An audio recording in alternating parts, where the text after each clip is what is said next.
喂，小周啊，喂，你俾我嗰份豪宅建設計劃書，嗰份計劃書嚟嘅咩？個價錢咁鬼死貴，我係賺啲乜嘢啊？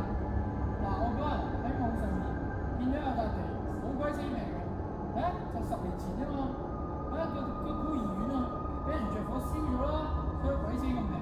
我哋一於攞佢嚟起豪宅，係嘛？有金進賺金進。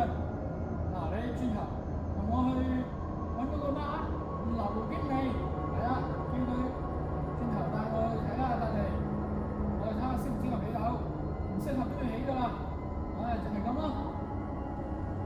好，哎，王老闆，有冇去搭車啊？我知道，我等下我哋先嚟嘛。你揾我嘢咯，啱啱開門啦。好啦，入去入去。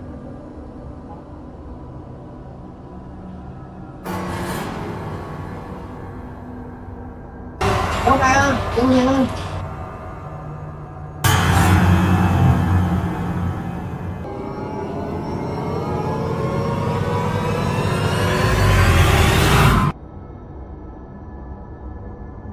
我係呢個暑期喺度嘅，喺昨日清晨，我哋喺2010年嘅會員發現咗香港首富黃先生同埋一名地產經理劉先生嘅遺體，死者身上面冇明顯嘅外傷，而佢哋嘅死因我哋至今都仍然調查。